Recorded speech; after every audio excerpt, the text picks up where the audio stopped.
Hello students,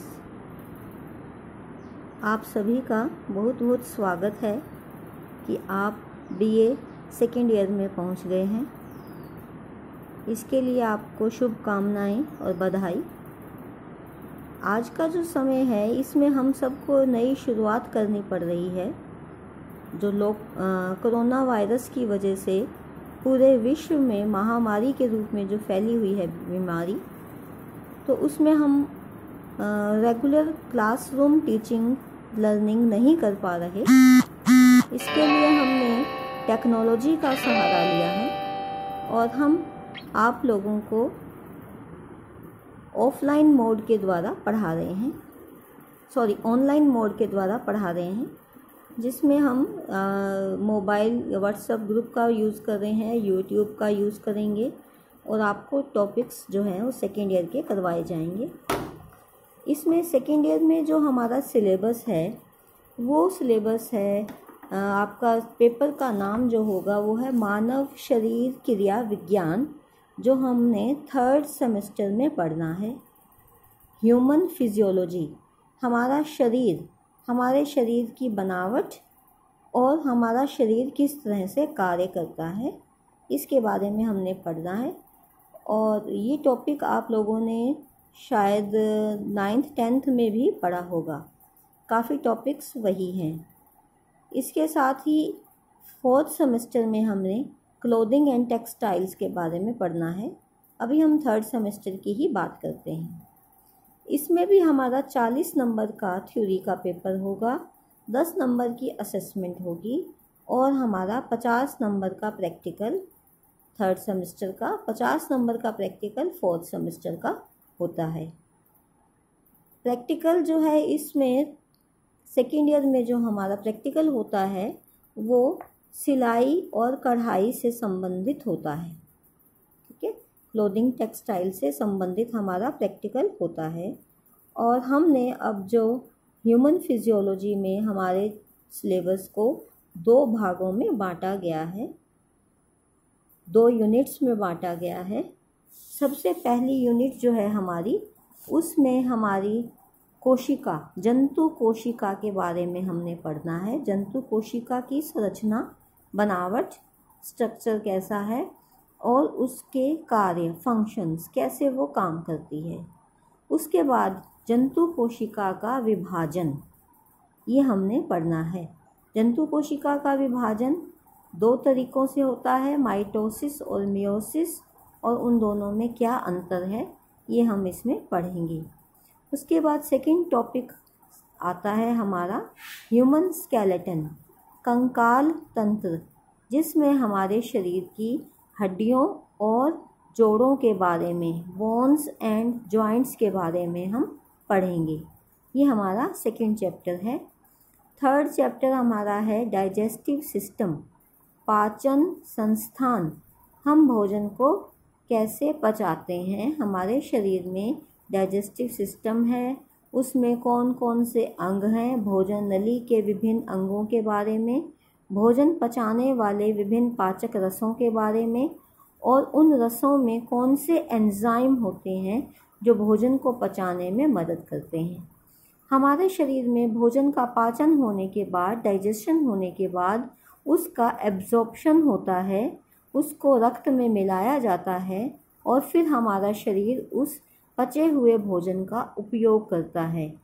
कैसे हम भोजन को उपयोग में लाते हैं, तो ये सब इस चैप्टर में, 3rd चैप्टर में पढ़ा जाएगा। उसके बाद हमारा 4th चैप्टर आता है सर्कुलेटरी सिस्टम। सर्कुलेटरी सिस्टम, जिसमें हम ब्लड सर्कुलेशन हमारे शरीर में कैसे होता है उसके बारे में पढ़ेंगे। तो ये हम पढ़ने से पहले हमें पता होना चाहिए कि हमारे ब्लड की संरचना कैसी होती है, ब्लड किन किन चीज़ों से मिलकर बना है, ब्लड हमारे शरीर के लिए क्या कार्य करता है। उसके बाद शरीर में जो रक्त का दौरा, ब्लड सर्कुलेशन होता है, उसके लिए हार्ट, हमारा हृदय कैसे काम करता है सर्कुलेशन करने में, और हमारे ब्लड के विभिन्न प्रकार के कार्य, जैसे ब्लड प्रेशर को मापना और रक्त के अंदर उपस्थित विभिन्न पदार्थों की सामान्य मात्रा, और अगर वो मात्रा बढ़ जाती है तो शरीर को क्या नुकसान होता है। जैसे कि हम ब्लड में हीमोग्लोबिन चेक करवाते हैं, हम ब्लड में ग्लूकोज चेक करते हैं, यूरिया, यूरिक एसिड, ये कोलेस्ट्रॉल, ये अगर लेवल बढ़ जाते हैं सामान्य से तो शरीर के नुकसान होता है, बीमारियां होती हैं, सामान्य या से कम या ज़्यादा होना। तो ये हमारे 4 टॉपिक्स हमारे फर्स्ट यूनिट के हैं, जिसमें पहला कोशिका का है, दूसरा स्केलेटन सिस्टम का है, तीसरा डाइजेस्टिव सिस्टम और चौथा हमारा जो है वो सर्कुलेटरी सिस्टम का है। उसके बाद सेकेंड यूनिट में जो हमने टॉपिक पढ़ने हैं उनमें सबसे पहला है एक्सक्रीटरी सिस्टम। एक्सक्रीटरी सिस्टम में हम शरीर में से हानिकारक पदार्थों को, व्यर्थ पदार्थों को, वेस्ट मटेरियल को बाहर निकालने वाले अंगों के बारे में पढ़ेंगे। तो इसमें एक्सक्रीटरी सिस्टम में 3 ऑर्गन्स मेन हैं। नंबर 1 है हमारी स्किन, त्वचा, नंबर 2 है हमारे किडनी या गुर्दे, और नंबर 3 है लंग्स, फेफड़े। ठीक है, इस चैप्टर में हम इन तीनों के बारे में पढ़ेंगे। उसके बाद सेकंड हमारा जो सेकंड यूनिट में दूसरा टॉपिक जो हमें करना है वो है हमारा रिप्रोडक्टिव सिस्टम। रिप्रोडक्टिव सिस्टम, प्रजनन संस्थान। रिप्रोडक्टिव सिस्टम के द्वारा कोई भी प्रजाति अपने जैसी और जीवों को उत्पन्न करती है ताकि आगे पीढ़ियां चलती रहें। तो इसके लिए हम मेल और फीमेल, पुरुष और स्त्री के जनन अंगों के बारे में पढ़ेंगे, किस तरह से रिप्रोडक्शन में वो जनन अंग कार्य करते हैं, और किस तरह से प्रेगनेंसी और कंसेप्शन, प्रेगनेंसी के बारे में हम पढ़ेंगे, उसमें क्या प्रॉब्लम्स आती हैं, और लैक्टेशन, जैसे माँ बच्चे को दूध पिलाती है तो उसके बारे में, ग्लैंड्स के बारे में हम पढ़ेंगे। उसके बाद हमारा इसमें तीसरा टॉपिक आता है एंडोक्राइन ग्लैंड्स। एंडोक्राइन ग्लैंड्स जो हैं वो अंतःस्रावी ग्रंथियाँ होती हैं। Glands means ग्रंथियाँ। ग्रंथियाँ हमारे शरीर में कोई ना कोई रस या सेक्रीशन छोड़ती हैं। तो ये डक्टलेस होती हैं एंडोक्राइन। कुछ सेक्रीशंस तो नलिका के द्वारा जहाँ जरूरत हो पहुँचाए जाते हैं, कुछ सेक्रीशन हमारे रक्त में घुलकर पूरे शरीर में पहुँचते हैं, इनके लिए नलिका की ज़रूरत नहीं होती। तो ये एंडोक्राइन ग्लैंड्स होती हैं, और इसमें हमारी थायराइड ग्रंथि जो है उसके बारे में पढ़ेंगे। थायराइड का नाम तो सबने सुना हुआ है। उसके बाद हमारी एंडोक्राइन ग्लैंड सेकंड जो है एड्रीनल ग्रंथि, जो किडनी के ऊपर स्थित होती है, उसके बारे में हम पढ़ेंगे। थायराइड के साथ ही पैराथायराइड ग्लैंड भी होती है, और हमारी पिट्यूटरी ग्लैंड, पीयूष ग्रंथि जिसे हम कहते हैं, उसके बारे में हम पढ़ेंगे।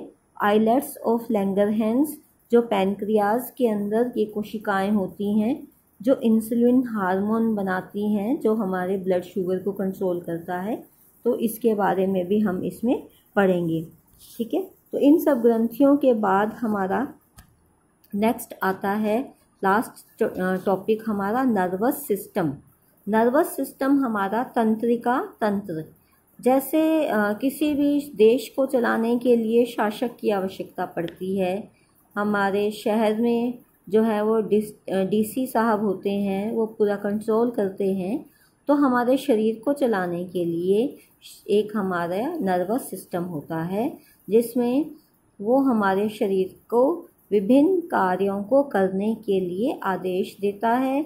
उनको सूचनाएं प्राप्त होती हैं, उसके अनुसार आदेश दिए जाते हैं, और शरीर के अंगों को कैसे गतिशील रखना है, कोई काम हम करते हैं क्यों कर रहे हैं, तो उसमें हम नर्वस सिस्टम के बारे में पढ़ेंगे। 3 प्रकार का नर्वस सिस्टम होता है, central nervous system, peripheral nervous system और ऑटोनॉमिक नर्वस सिस्टम। ठीक है, तो इसके बारे में हम इसमें पढ़ेंगे। ये सब आज का जो हमारा टॉपिक था, ये जो वीडियो है, ये आपको आपके 3rd सेमेस्टर के सिलेबस के बारे में बताने के लिए, बुक के बारे में बताने के लिए आपको ये वीडियो बनाई गई है। और इसके बाद साथ ही प्रैक्टिकल का सिलेबस मैंने आपको बताया है कि आपका सिलाई से संबंधित है। तो आप सब लोग घर बैठे अब आप इस समय का फ़ायदा उठाइए कि जिन्होंने कभी सिलाई कढ़ाई का काम नहीं किया तो एक कपड़ा लेकर पहले आप सुई धागा लेकर उससे कपड़े के ऊपर तुरपाई करना, कच्चा टांका, तुरपाई और बटन होल स्टिच, हम बटन काज जिसे बोलते हैं वो करते हैं, वो आप सीखो। आप हुक लगाना सीखो, बटन लगाना सीखो। तो शुरू में आप ये चीज़ें सीखें। और जिनको मशीन बिल्कुल भी नहीं चलानी आती है वो मशीन पे चलाएं, प्रैक्टिस करें, जिससे प्रैक्टिस से आपकी सीधी सिलाई आने लग जाएगी। फिर जब भी हमारी क्लासेस खुलेंगी और आप प्रैक्टिकल लैब में जाएंगे तो आपको बिल्कुल जाने पर मुश्किल ना हो। हमें पता नहीं कितना समय मिलेगा, थोड़ा समय मिलेगा, थोड़े समय में अगर वो प्रैक्टिकल में ज़्यादा काम करना पड़े तो थोड़ी सी तैयारी आपकी पहले की हुई होगी तो आपको दिक्कत नहीं आएगी और आप फटाफट वो सब काम मैडम जो बताएंगे आप सीख कर पाएंगे। ठीक है, ओके।